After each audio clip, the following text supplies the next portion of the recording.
근심이 있을 때에 주께서 그때도 같이 하사 언제나 나를 도와주시네.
우리가 마음의 뿌림을 받아 악한 양심으로부터 벗어나고 몸은 맑은 물로 씻음을 받았으니 참마음과 온전한 믿음으로 하나님께 나아가자.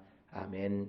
전능하사 천지를 만드신 하나님 아버지를 내가 믿사오며 그 외아들 우리 주 예수 그리스도를 믿사오니 이는 성령으로 잉태하사 동정녀 마리아에게 나시고 본디오 빌라도에게 고난을 받으사 십자가에 못 박혀 죽으시고 장사한 지 사흘 만에 죽은 자 가운데서 다시 살아나시며 하늘에 오르사 전능하신 하나님 우편에 앉아 계시다가 저리로서 산자와 죽은 자를 심판하러 오시리라. 성령을 믿사오며 거룩한 공예와 성도가 서로 교통하는 것과 죄를 사하여 주시는 것과 몸이 다시 사는 것과 영원히 사는 것을 믿사옵나이다. 아멘.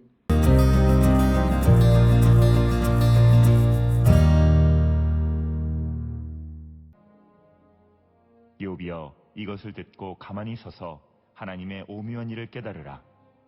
하나님이 이런 것들에게 명령하셔서 그 구름의 번개로 번쩍거리게 하시는 것을 그대가 아느냐? 그대는 겹겹이 쌓인 구름과 완전한 지식의 경이로움을 아느냐? 땅이 고요할 때에 남풍으로 말미암아 그대의 의복이 따뜻한 까닭을 그대가 아느냐?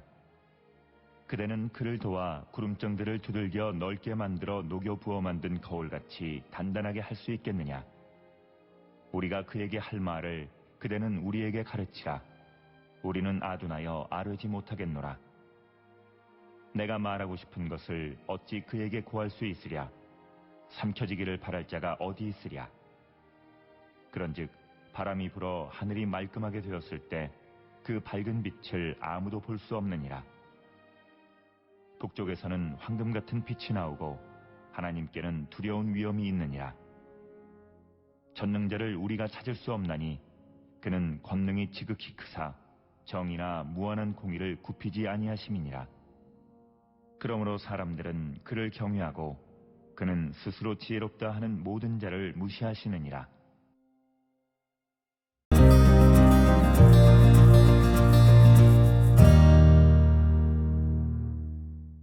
오늘 우리가 함께 읽은 욥기 37장 14절에서 24절은 엘리후가 욥에게 하나님의 전능하심을 지속적으로 언급하는 내용으로서 엘리후는 욥에게 하나님의 오묘하신 일을 깨닫는 자가 되라 이렇게 훈계하고 있고, 엘리후는 욥이 그의 가르침을 듣지 않는 것을 용납하지 않습니다. 만약 엘리후는 욥이 하나님의 놀라운 일들을 생각하면 그 자신의 상황에 대한 깊은 통찰력을 얻게 될 것이다, 이런 확신 가운데에서 욥에게 14절에서 이것을 듣고 가만히 서서 하나님의 오묘한 일을 깨달으라. 하나님께서 왜 우리에게 이런 여러 가지 일, 지난 1절부터 13절에서 말씀한 것처럼 왜 겨울을 우리에게 주셨는가, 거기에도 하나님의 오묘하신 뜻이 있다라고 하는 거예요. 그래서 하나님의 전능하심에 대해서 듣고 하나님의 오묘한 일을 깨닫는 자가 되라고 권면하는 것이 오늘 14절로부터 이제 이어지는 말씀의 중심이 되겠습니다. 그러면서 15절에 하나님이 이런 것들에게 명령하셔서 그 구름의 번개로 번쩍거리게 하시는 것을 그대가 아느냐. 즉 욥에게 엘리후는 수사적인 질문을 통해서 그를 자극하는 겁니다. 즉 하나님께서 구름을 통제하시고 구름을 통해서 빛을 발하시는 이 모든 것을 너는 아느냐. 이런 수사적인 질문을 하는 이유는 엘리후는 분명 욥은 모를 것이다, 모른다라고 대답하는 것을 가정하고 이런 수사적인 질문을 하는 것이 되겠습니다. 또 그리고 16절에 그대는 겹겹이 쌓인 구름과 완전한 지식의 경이로움을 아느냐. 또 그래서 엘리후는 또다시 이 온전한 지식의 경이로움을 아느냐고 질문을 하는 겁니다. 그리고 더 나아가서 17절에 땅이 고요할 때 남풍으로 말미암아 그대의 의복이 따뜻한 까닭을 그대가 아느냐. 앞에서 우리가 이 북풍이 불 때 추위가 몰려온다, 이렇게 우리는 9절에서 보았어요. 추위는 북풍을 타고 온다. 그런데 여기에 대한 어떤 대비가 되는 것으로 17절에서는 남풍으로 말미암아 그대의 의복이 따뜻한 까닭을 그대가 아느냐라고 하는 겁니다. 그래서 우리가 앞에서 북풍이 몰려올 때 추위는 우리가 이 모든 일을 멈추고 하나님이 하시는 일을 돌아보게 하는 것이고, 그리고 남풍이 와서 의복을 따뜻하게 하는 까닭을 그 욥은 알고 있느냐, 이렇게 질문을 하는 것이 17절의 말씀이 되겠고, 그리고 18절에 그대는 그를 도와 구름장들을 두들겨 넓게 만들어 녹여 부어 만든 거울같이 단단하게 할 수 있겠느냐. 그러니까 하늘이 부어 만든 거울의 단단함과 같이 눈에 띄는 푸른색이 되어지는 이런 현상, 이런 하나님이 하시는 것을 욥 그대가 하나님을 도와서 하늘을 단단하게 펼 수 있겠느냐. 그것은 욥의 대답은 할 수 없다라고 하는 대답이겠죠. 그래서 이런 수다적인 질문을 통해서 지속적으로 엘리후는 욥에게 인간의 나약함과 한계적인 제약적인 모습을 강조하고 있는 겁니다. 그리고 또 19절에 우리가 그에게 할 말을 그대는 우리에게 가르치라. 우리는 아둔하여 알지 못하겠노라. 특별히 오늘 주시는 본문에서 엘리후는 욥에게 약간 비아냥거리는 그런 질문을 합니다. 우리가 그에게 할 말을 그대는 우리에게 가르치라. 즉 우리가 하나님께 무슨 말을 할 수 있겠느냐. 우리는 아둔해서 아뢰지 못하겠노라. 그러니 지혜롭다고 생각하는 네가 하나님께 아랠 말을 우리에게 가르쳐 달라라고 말하는 겁니다. 이것은 비아냥거리는 그런 것이 되겠고, 또 20절에 내가 말하고 싶은 것을 어찌 그대에게 고할 수 있으랴. 삼켜지기를 바랄 자가 어디 있느냐. 그러니까 뭐냐면 자신이 말하고 싶은 것을 하나님께 고할 수 있겠느냐. 그럴 수는 없다라고 하는 거죠. 그래서 그것이 잘못되어지게 되면 삼켜질 수도 있다라고 하는 것을 전제하고 하시는 그런 말씀이 되겠습니다.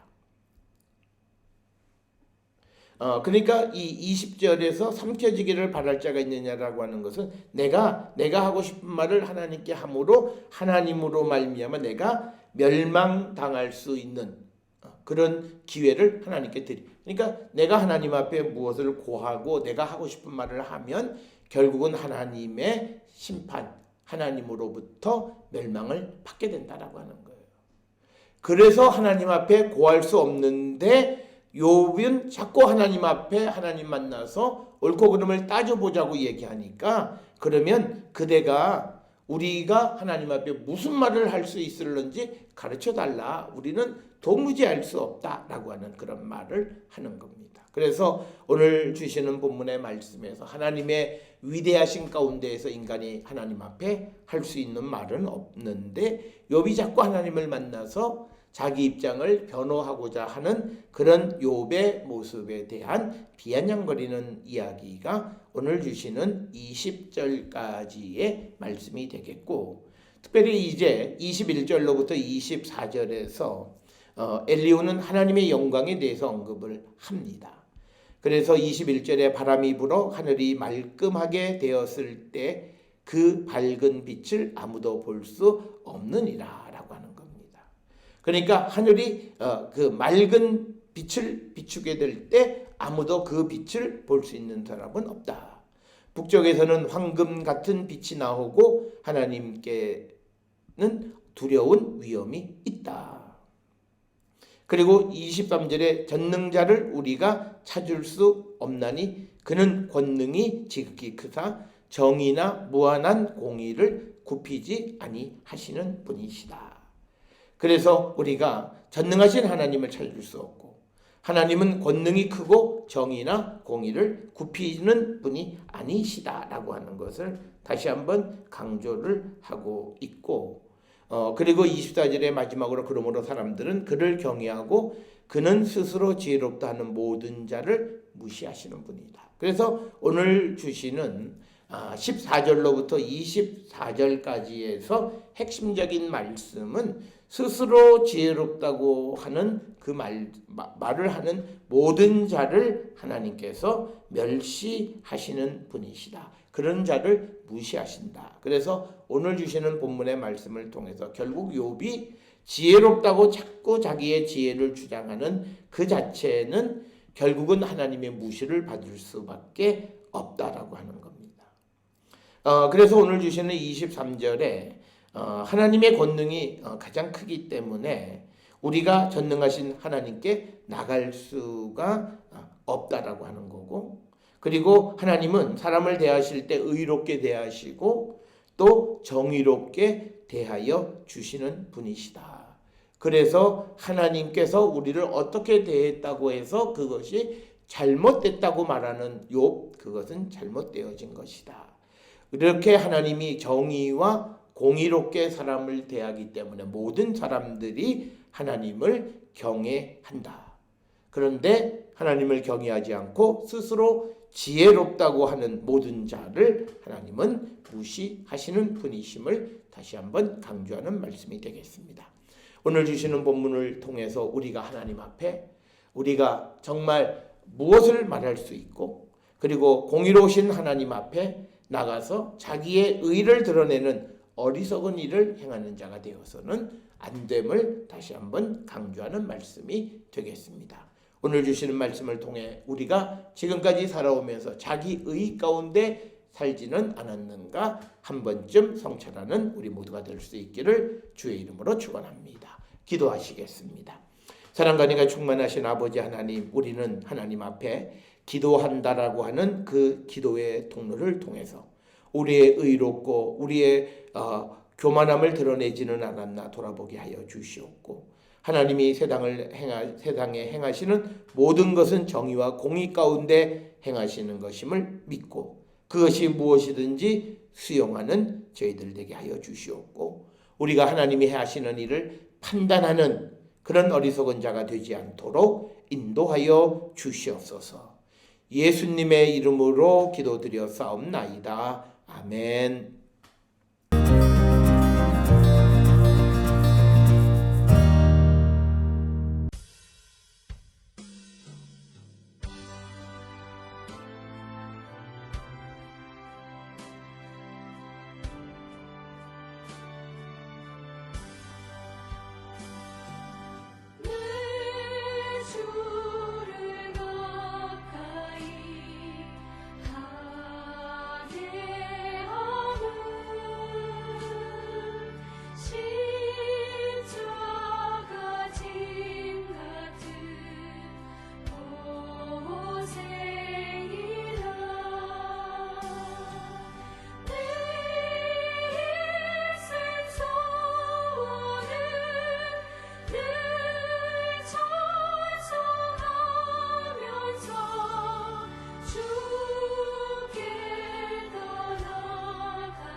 기도하시겠습니다.